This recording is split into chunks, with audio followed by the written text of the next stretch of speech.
Bismillahirrahmanirrahim. Assalamualaikum warahmatullahi wabarakatuh. Berita Al-Hijrah 24 Rejab 26 Februari bersama saya Al-Muhsin Muhammad Nur dan berikut tajuk utama malam ini. Banjir di Kelantan dan Terengganu semakin buruk.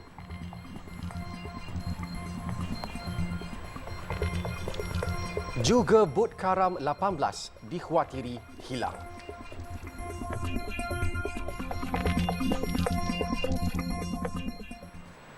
Hujan lebat berterusan sejak Jumaat lalu menyebabkan banjir di Terengganu semakin buruk di mana 73 pusat pemindahan sementara PPS terpaksa dibuka. Setakat jam 6 petang tadi, seramai 3,579 mangsa banjir daripada 896 keluarga di 7 daerah dipindahkan ke PPS.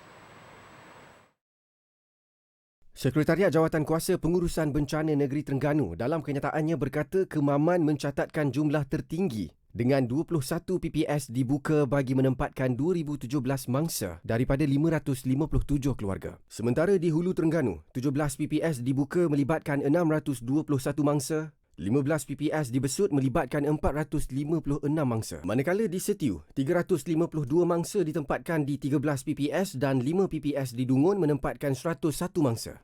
Sementara itu bagi penduduk di Kampung Buluh, Setiu, mereka menyifatkan banjir pada tahun ini antara yang terburuk sejak 4 tahun lalu. Daripada pukul 7 petang kemarin guys.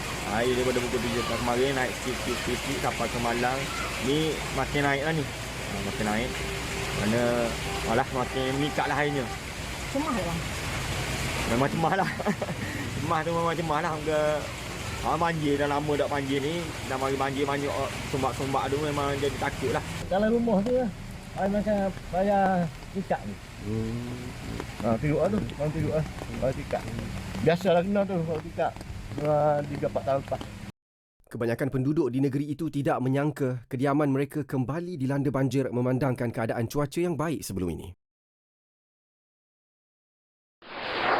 Sementara itu, paras air di 8 sungai utama di negeri Terengganu melepasi paras bahaya setakat jam 6 petang tadi. Berdasarkan laman web rasmi Public Info Banjir, 4 sungai di Setiu melepasi paras bahaya dan baki 4 lagi membabitkan sungai di Hulu Terengganu, Marang, Dungun dan Kemaman. 5 sungai di Setiu itu membabitkan Sungai Nerus di Kampung Langkap dengan bacaan 21.68 meter, Sungai Nerus di Kampung Bukit 13.68 meter, Sungai Setiu di Kampung Besut 17.51 meter dan Sungai Caluk di Jambatan Caluk 8.91 meter. 4 lagi sungai yang melepasi paras bahaya adalah Sungai Telemong di Kuala Ping, Hulu Terengganu 20.81 meter, Sungai Marang di Jambatan Pengkalan Berangan, Marang 2.85 meter, Sungai Dungun di Kuala Jengai, Dungun 21.37 meter dan Sungai Kemaman di Rumah Pampaya Paman, Kemaman 4.92 meter.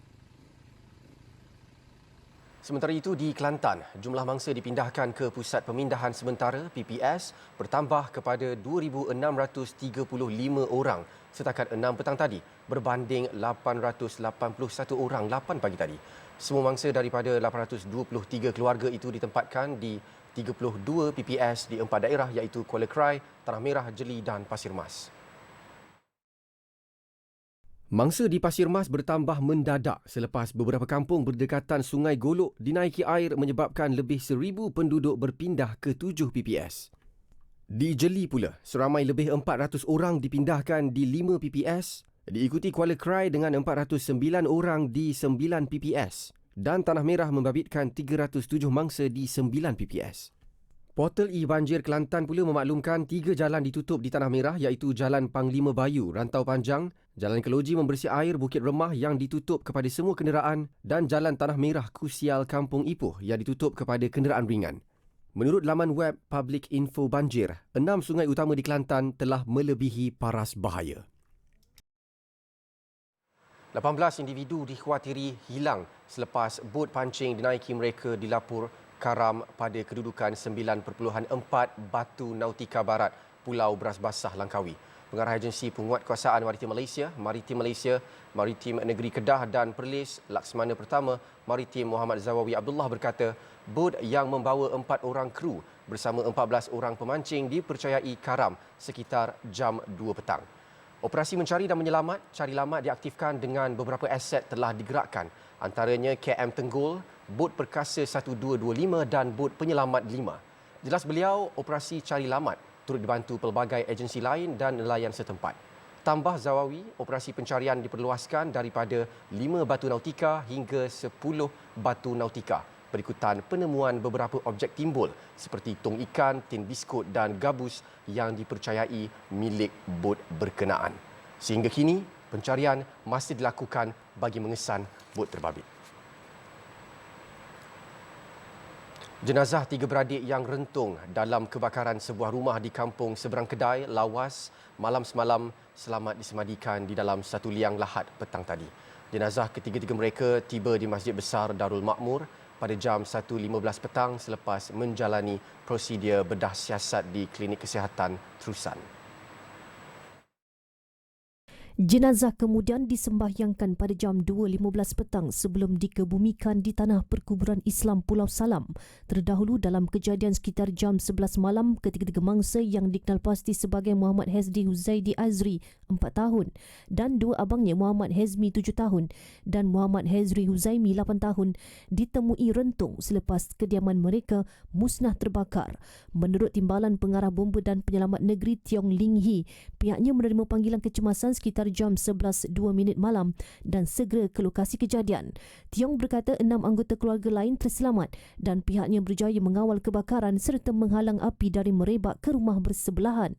Punca kebakaran dan kerugian masih dalam siasatan. Kerajaan Perak hari ini memulakan program pemberian tuala wanita percuma melalui kit asas kebersihan wanita atau PROKIS bagi mengatasi masalah kemiskinan haid di negeri itu.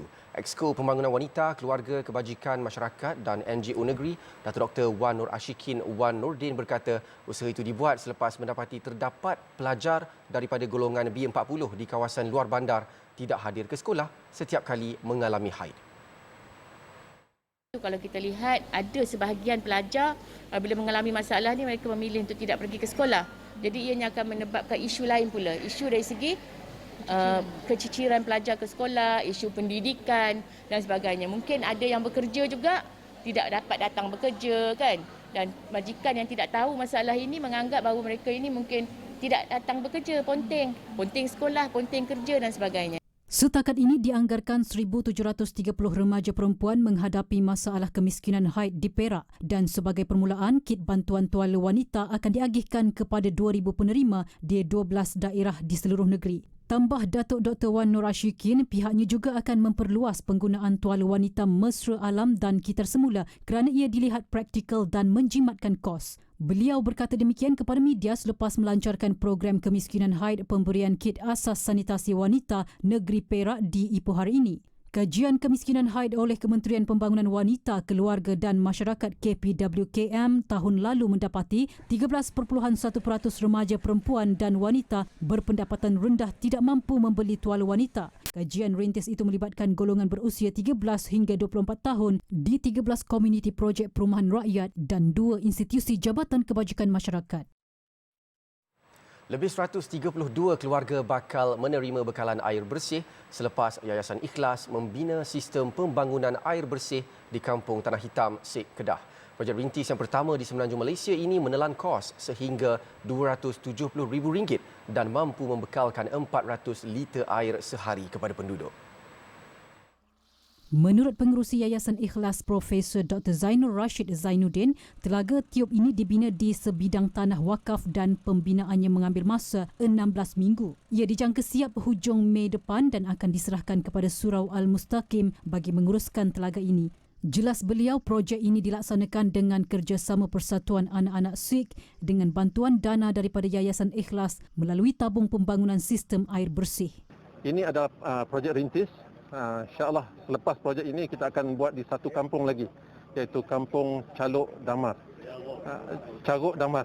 Kampung Caruk Damar yang ada sebanyak 190 keluarga. InsyaAllah bila projek ini berjaya, ia adalah kesinambungan pada projek ini insya-Allah. Dan selepas ini kita akan kembangkan kepada projek-projek lain lah, contohnya kebajikan, kesihatan, pendidikan di kalangan mereka yang memerlukan, khususnya fakir miskin di kawasan pedalaman. Beliau ditemui pada majlis penyerahan tapak projek pembinaan Telaga Tiup di Kampung Tanah Hitam yang disempurnakan Esko Penerangan Komunikasi dan Multimedia Perdagangan Dalam Negeri dan Hal Ehwal Pengguna Kedah Wan Romani Wan Ismail. Menurut Wan Romani, Kerajaan Negeri Kedah mengalu-alukan projek seumpama ini kerana membantu kerajaan negeri dalam menyelesaikan isu keperluan bekalan air penduduk kampung. Kita memang harap sangatlah, sebab tu kita letak slogan ni, Kedah ni orang kaya ubati, orang miskin berteduh lah. Itu harapan kita. Ini salah satu contoh dan teladan yang baik daripada yayasan ini, beri iaitu yang disebut oleh Prof tadi, iaitu ayat ni satu keperluan asas kepada rakyat. Kalau tidak ada ayat, walaupun rumah besar mana pun tak boleh kerja juga. Sebelum ini, Yayasan Ikhlas telah membina projek Telaga Tiup dan penduduk di Kudat, Pitas dan Sri Aman di Sabah telah menikmati kemudahan air bersih. Kepada orang ramai dan badan korporat yang ingin membantu melancarkan kempen air bersih, sumbangan boleh disalurkan ke akaun Maybank bernombor 5628 3463 6228. 239 calon rebut 56 kerusi DUN.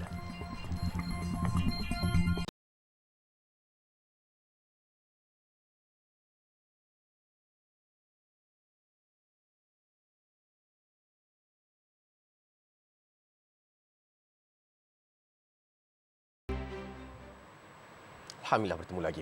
Pilihan Raya Negeri Johor kali ini menyaksikan pertembungan 4 hingga 7 penjuru dengan penyertaan 239 calon bagi merebut 56 kerusi DUN. Daripada jumlah itu, 223 calon mewakili 10 parti politik manakala 16 lagi adalah calon bebas. Barisan Nasional dan Perikatan Nasional masing-masing menghantar 56 calon, Pejuang 42 calon serta 30 calon dari Pakatan Harapan. Daripada 56 kerusi DUN yang dipertandingkan, DUN Kempas dan Tiram berdepan persaingan 7 penjuru, manakala 6 penjuru berlaku di 4 DUN dan 5 penjuru di 8 kerusi DUN. DUN Larkin antara kawasan yang menyaksikan pertembungan 6 penjuru melibatkan calon yang mewakili muda iaitu Rasid Abu Bakar, Hairi Muhammad Shah dari Barisan Nasional dan Dr. Zamil Najwah Arba'in mewakili PKR. Perikatan Nasional mempertaruhkan muka baharu di DUN Larkin iaitu Zulkifli Bujang selain pakar motivasi Nur Ramdan Buan yang mewakili bebas serta Parti Pejuang Muhammad Riaz Muhammad Hashim. Terdahulu proses penamaan calon dilapor berjalan lancar di 56 DUN dan selesai 10 pagi tadi. Ia berlangsung dengan suasana norma baharu tanpa perarakan penyokong parti politik. Pada PRN kali ini, seramai 2,574,835 pengundi biasa daripada keseluruhan 2,597,742 pengundi berdaftar layak mengundi dan daripada jumlah keseluruhan itu, 22,531 orang adalah pengundi awal. Sementara itu, saingan antara 4 hingga 7 penjuru pada pilihan raya negeri PRN Johor ke-15 mencatat sejarah politik negeri itu. Pengerusi Barisan Nasional Datuk Seri Hasni Mohamad menyambut baik saingan dari lawan parti politik yang pelbagai ditambah dengan suasana penamaan calon yang harmoni. Keadaan di mana kita dapat melihat proses demokrasi berjalan begitu lancar dan berjalan dalam suasana penuh kemesraan antara calon-calon yang bertanding pada hari ini. Beliau berkata demikian pada sidang media selepas selesai proses penamaan calon bagi kerusi Dewan Undangan Negeri DUN Benut di Dewan Serbaguna Benut di Pontian hari ini. Datuk Seri Hasni bakal berdepan saingan 4 penjuru di kerusi Dewan Undangan Negeri DUN Benut pada pilihan raya negeri PRN Johor 12 Mac ini. Turut tercalon dalam perebutan kerusi itu, Senator Datuk Issa Abdul Hamid yang mewakili Perikatan Nasional PN selain calon Parti Pejuang Tanah Air, Pejuang Iskandar Nur Ibrahim dan Wakil Parti Keadilan Rakyat Hanif Elias Ghazali Hosman. Walaupun telah berusia 50 tahun, Masjid Al-Hasani masih gah berdiri sebagai nadi ibadah kepada penduduk di Mukim Kubang Gendang, Cetok, Pasir Mas, Kelantan. Bagaimanapun, pertambahan penduduk yang drastik menyebabkan ia tidak mampu lagi ditampung oleh infrastruktur Masjid Al-Hasani yang hanya berkeluasan 1,200 kaki persegi. Projek penaik tarafan masjid itu telah dilaksanakan sebelum ini namun terbengkalai sejak 2020 akibat pandemik COVID-19. Masjid Al-Hasani merupakan antara masjid utama di Mukim Kubang Gendang dan menjadi tumpuan penduduk 7 kampung sekitar seperti Kampung Pohon Gelugur, Sungai Batu, Pok Silang, Belukar Pasir, Tanduk dan Kampung Keling. Pengerusi masjid berkenaan yang juga Imam Muda Cik Omar Ismail berkata, selain memperbesarkan ruang solat, pihaknya juga dalam proses untuk menjadikan kawasan tersebut sebagai pusat ilmu dengan membina tahfiz untuk pengajian anak-anak yatim secara percuma serta kediaman warga emas. Kita hendak bina rumah penempatan orang tua sebanyak 10 buah bilik, yang mana orang tua ini akan duduk di sini adalah secara percuma. Kita beri peluang kepada mereka untuk belajar dan mengerjakan solat secara berjemaah setiap waktu. Dan begitu juga perancangan yang ketiga, kita nak bina satu tahfiz anak yatim dan mereka juga belajar secara percuma ditanggung oleh pihak masjid. Dan yang ketiganya, kita memerlukan kawasan. Oleh kerana kawasan masjid kita ini adalah sangat-sangat terhad.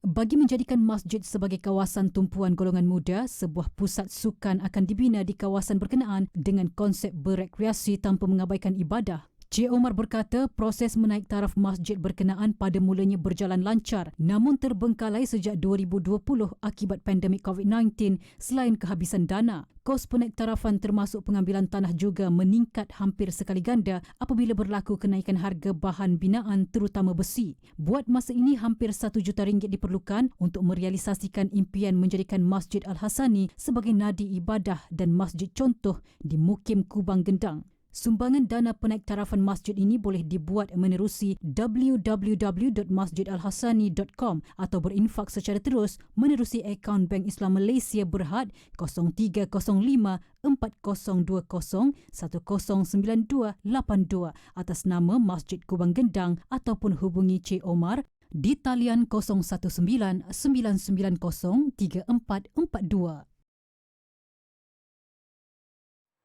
Reka bentuk yang moden dan estetika menjadi pilihan Badan Pertubuhan Bukan Kerajaan Yayasan Taufik bagi membina surau mereka.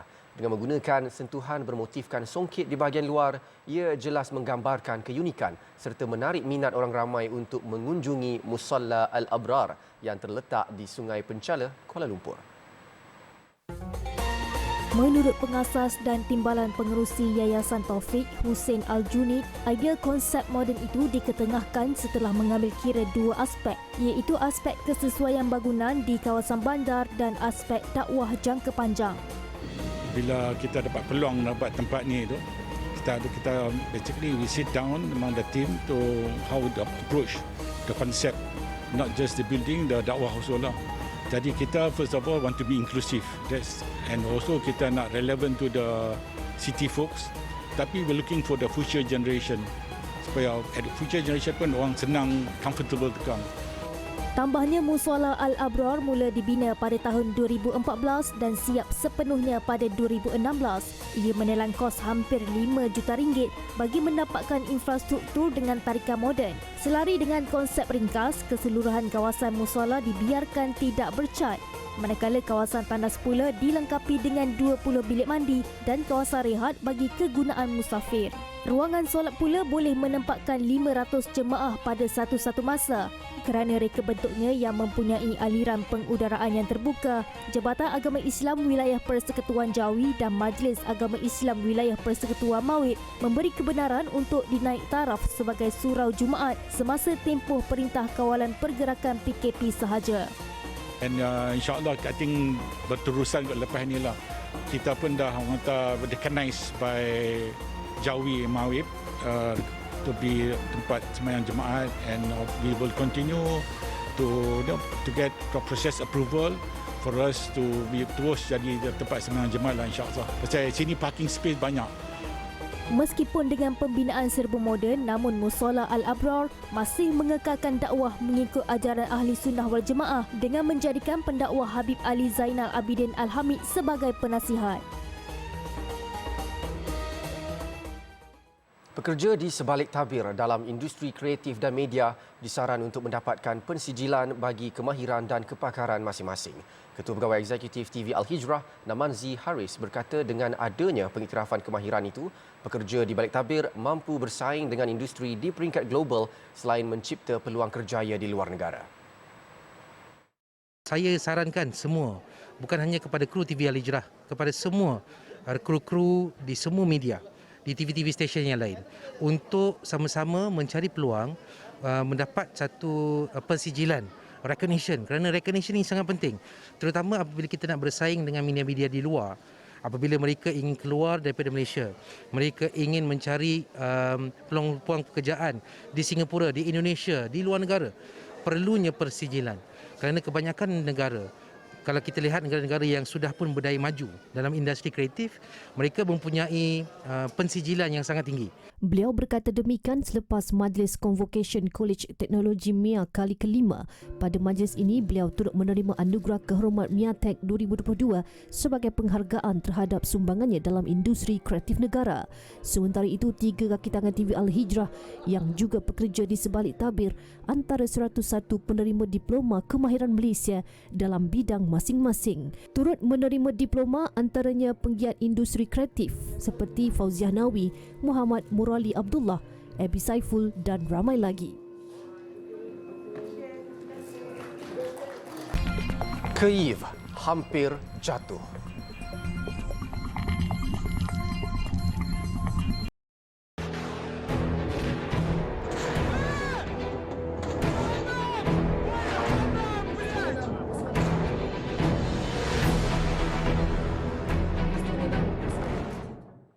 Hari ketiga serangan Rusia ke atas Ukraine menyaksikan Kyiv kini menjadi medan utama pertempuran.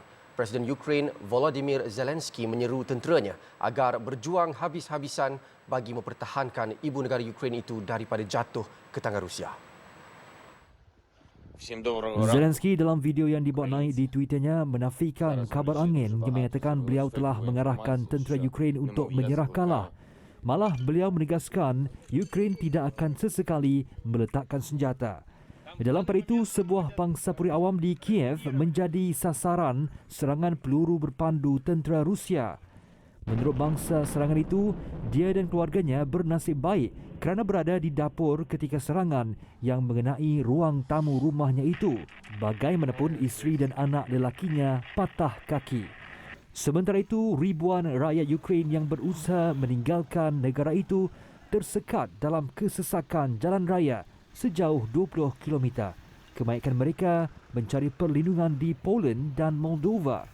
Pertubuhan Bangsa-Bangsa Bersatu PBB menganggarkan lebih 50,000 rakyat Ukraine keluar dari negara itu dalam tempoh 48 jam. PBB turut memuji kerajaan Poland dan Moldova kerana membuka sempadan dan memberi perlindungan kepada rakyat Ukraine. Presiden Rusia Vladimir Putin melancarkan serangan skala penuh ke atas Ukraine Khamis lalu. Susulan tindakan itu, Rusia dikenakan sekatan ekonomi besar-besaran oleh Amerika Syarikat dan Kesatuan Eropah. Putin dan Menteri Luarnya Sergei Lavrov juga dikenakan larangan perjalanan atau travel ban oleh Washington. Sementara itu, 11 rakyat Malaysia yang berada di Ukraine telah meninggalkan Kiev dan sedang dalam perjalanan keluar dari negara itu. Ketika mengesahkan perkara tersebut, Perdana Menteri Datuk Seri Ismail Sabri Yaakob bagaimanapun tidak mendedahkan lokasi sebenar mereka atas faktor keselamatan. 12 sudah pun keluar, tinggal 11. Dan 11 ini dalam proses, dalam perjalanan. Saya tak nak sebut daripada mana ke mana, kita tak tahu apa yang berlaku di sana. Tapi untuk keselamatan mereka, saya tak nak sebut daripada mana ke mana. Tapi mereka dalam perjalanan untuk keluar daripada Ukraine. Bukan daripada ibu negara, bukan daripada Kiev. Mereka dah pun keluar daripada Kiev. Beliau berkata demikian dalam sidang media di Bangkok, Thailand. Sementara itu, Kementerian Luar katanya sentiasa berhubung dengan kumpulan berkenaan untuk mengetahui perkembangan mereka. Tambah Datuk Seri Ismail, mereka memandang serius terhadap peningkatan konflik di Ukraine dan menggesa semua pihak berkenaan untuk segera mengambil langkah mengurangkan, mencegah kehilangan nyawa dan kemusnahan. Perdana Menteri Datuk Seri Ismail Sabri Yaakob berpuas hati dengan hasil lawatan kerja 2 harinya ke Bangkok, Thailand. Dalam sidang medianya hari ini, beliau yakin perkara yang dibincangkan bersama rakan sejawatnya, Prayut Chan-o-cha, akan membawa manfaat kepada rakyat kedua-dua negara. Perdana Menteri berkata antara yang dipersetujui secara dasar ialah pembukaan sempadan antara Malaysia-Thailand menerusi pelaksanaan laluan perjalanan lengkap vaksin VTL udara, darat dan laut atau Test and Go bagi Thailand. Menurut beliau, selain mampu meningkatkan hubungan dagangan di sempadan yang menyumbang hampir 50% daripada keseluruhan dagangan Malaysia-Thailand, pelaksanaan VTL juga akan memudahkan pergerakan rakyat kedua-dua negara. Seperti kita tahu, hubungan antara Thailand dengan Malaysia ini bukan saja daripada segi government to government, kerajaan dengan kerajaan, bukan saja antara bisnes komuniti perniagaan dengan komuniti perniagaan, tetapi juga antara rakyat dengan rakyat, people to people, sebab rakyat yang berada di kawasan sempadan sebenarnya ramai mempunyai talian persaudaraan dan sebagainya. Selain itu, kedua-dua negara juga telah bersetuju untuk mengiktiraf sijil vaksinasi COVID-19 masing-masing. Pengiktirafan sijil vaksin digital dan integrasi dua aplikasi MySejahtera Malaysia dan MorProm Thailand akan memudahkan perjalanan rentas sempadan antara kedua-dua negara. Perdana Menteri tiba di Thailand kemarin untuk lawatan rasmi 3 hari bagi mempertingkatkan lagi kerjasama dua hala dan pergerakan rakyat di kedua-dua negara. Lawatan julung kali Ismail Sabri ke Bangkok sebagai Perdana Menteri itu adalah atas jemputan Prayuth. Banjir kilat akibat hujan lebat yang melanda Queensland, Australia mengorbankan 2 lagi nyawa, menjadikan angka korban meningkat kepada 4 nyawa. Kematian terbaru itu membabitkan seorang sukarelawan yang sedang membantu bangsa banjir yang berada dalam kereta. Menurut pihak berkuasa, banjir besar itu adalah pertama kali berlaku selepas 2 dekad tidak menghadapi bencana besar itu. Agensi Kaji Cuaca mengeluarkan amaran mengenai banjir besar dengan ribut yang dijangka berterusan sehingga Ahad. Sementara itu, 2 orang penduduk dilaporkan masih hilang dalam bencana itu. Berdasarkan rakaman video daripada AFP, penduduk dilihat sedang memindahkan barangan mereka ke dalam kontena. Menurut Ketua Bomba dan Perkhidmatan Kecemasan kawasan tersebut, Greg Leach, cuaca buruk dan berbahaya yang melanda Queensland itu tidak menunjukkan tanda-tanda akan reda. Kerajaan komited memastikan penyediaan rumah kediaman yang mencukupi, berkualiti dan mampu dimiliki bagi memenuhi keperluan penduduk yang semakin bertambah. Oleh itu, Kementerian Perumahan dan Kerajaan Tempatan telah memperkenalkan Home Ownership Program HOPE bagi melihat ekosistem yang lebih menyeluruh dalam penyediaan perumahan, pembiayaan perumahan serta program-program yang dapat membantu keluarga Malaysia dalam pemilikan perumahan. Sekian berita Al-Hijrah. Jangan lupa layari alhijrahnews.com untuk lagi laporan-laporan menarik dan artikel eksklusif. Saya Al-Muhsin Muhammad Noor. Assalamualaikum warahmatullahi wabarakatuh dan selamat malam.